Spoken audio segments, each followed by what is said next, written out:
Hey guys, great to see you back on my channel. Today, I'll be talking about the benefits of reviewing your footage. It all started when I was shooting clips from my trip. Mostly, I was testing my Insta360 Ace Pro camera. I wanted to capture my motorcycle ride from an unusual angle. First, I mounted the camera near the front wheel and purposely rode over a rough patch of road. Then I took it for a spin with some accelerations and turns. The footage turned out pretty decent. I was thinking of using these shots for future clips. By the way, while reviewing the footage, I noticed something about the front suspension. It has a long travel, but only with slow compression and rebound. For instance, during braking or acceleration, the fork moves with maximum amplitude. But on sharp bumps or joints, the fork travel is minimal. You can really feel it in the handlebars, making the suspension feel stiff. After filming forward, I decided to capture a rear view. It didn't turn out as cool as I'd hoped. I expected some dynamic shots of the wheel and the scenery flying by, but the angle wasn't quite right. On the other hand, check out the rear suspension in action. It's moving through its entire range, even on the smallest bumps. That's definitely not how it should work, and it probably explains the rear wheel instability I feel on asphalt. Seriously, take a look, it's just bouncing around. Later at home, when I inspected the rear shock more closely, I noticed it was damp with oil. Looks like it's leaking. At my local service center, I found out that the rear shock on the R version is fairly easy to rebuild with a repair kit. I thought about doing it myself, but quickly realized I need to make a bunch of tools, like a press, and get special wrenches. Plus, rebuilding the shock with the kit costs only 130 euros. I figured it'd save me a lot of time. Besides, making a press and tools isn't simple, and it's not something most people would bother with. I also found out that if I bring in just the shock, they won't charge me for removal and installation. Now that fits the channel's philosophy. So, let's do it. We're removing the shock ourselves. Turns out, there are a few tricks to it, and I'm about to share everything with you. With these tips, removal and reinstallation will take you just 30 minutes. I'll show you the whole process and how I figured it out. Sometimes I took extra steps just to make the video easier to follow.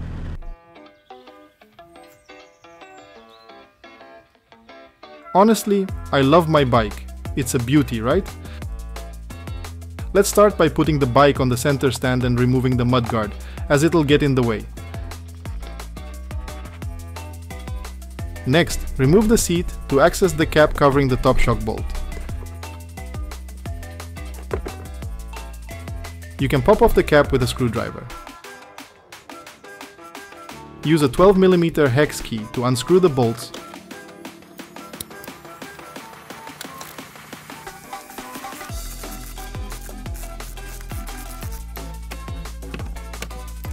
The top bolt needed a little push from the other side with a screwdriver.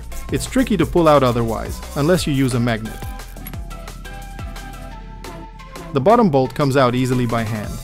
Here's the first trick to make things easier. I used a pry bar to remove the shock, but it's much simpler to push the shock to the left from below with a pry bar. There's a bushing in the shock mount that slides out when you tighten the bolt. By pushing the shock sideways, the bushing will release it. Take a look at this bushing, it's already slid back. I'll come back to it later. The same system is used at the top mount. For the record, once I understood how the mount worked, I could remove the shock by hand. You can take out and reinstall the shock without removing the wheel. It's really straightforward.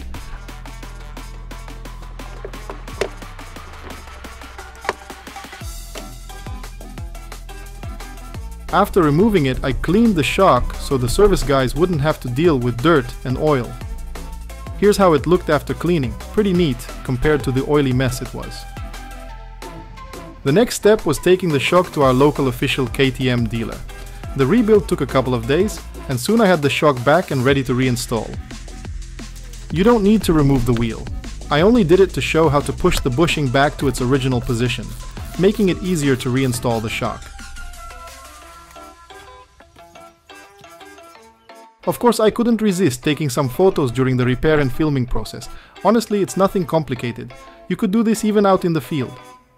To make things easier, I built a simple tool from what I had on hand. I used an M10 threaded rod, 2 nuts, and 2 washers, plus an angle grinder to cut the rod to size.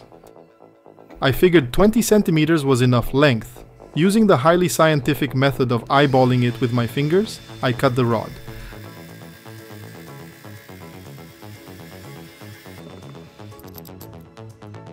The idea is to press the protruding bushing back into place so the shock can be easily installed.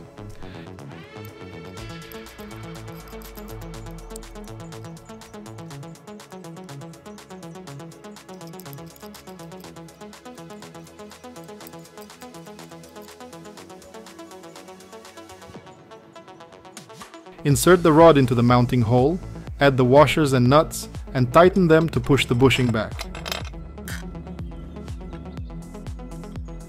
Now let's do the same thing on the bike. Washer, nut,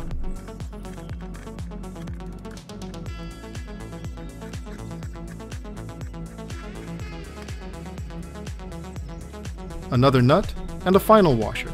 Perfect.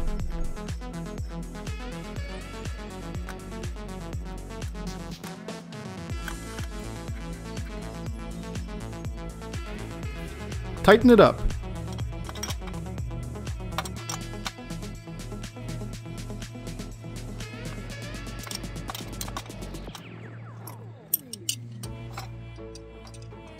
Done.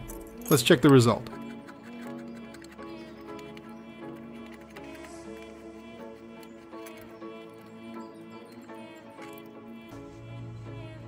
See? Just as promised, the bushing is back in its original position. The same process works for the top mount. There's plenty of space to use my DIY tool.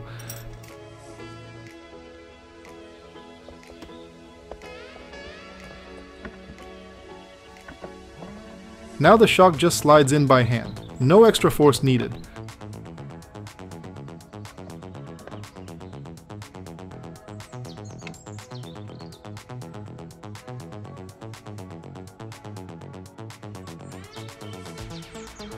Line it up and tighten the bolts.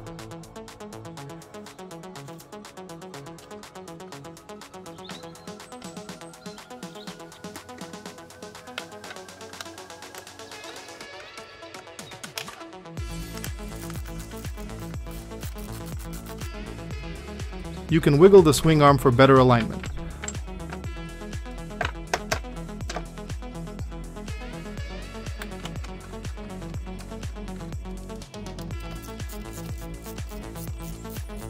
Of course, tighten everything with a torque wrench. If you under-tighten, the shock will rattle and eventually damage the mount. If you over-tighten, you'll deform the bushing, making it impossible to move later. The correct torque is 80 Newton meters. Pop the caps back on, reattach the mudguard, and you're good to go.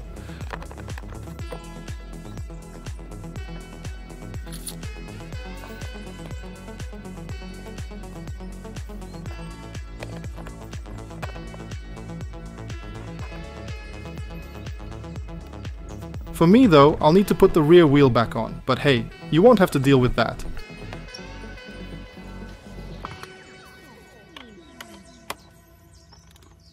Take a look at how differently the shock absorber is working now. I had no doubt it would get better, but it's always fascinating to see how it performs after a repair. I've recorded a few clips for you. On smooth roads, the wheel has stopped bouncing around and handles bumps beautifully. Now here's how the suspension performs on uneven asphalt. After the repair, the wheel stays much more stable on the road. On bumps, the wheel moves upward, but not as high as before, and it seems to stay in contact with the surface. By the way, here's the same spot, but this time showing the front wheel. The shocks on it are very stiff, and yet even they start to work. This means that on uneven roads, both the front and rear suspension are working almost equally well. From what I can feel, the rear of the bike no longer wobbles, but it has become noticeably stiffer. I've also noticed that the overall comfort level is influenced more by the rear shock adjustment than the front, but I'll run more experiments on that later. Well, that's enough repairs for today. I hope I've shown you how to turn an oh no into a hell yeah, and maybe made it a bit easier for you too. See you in the next one.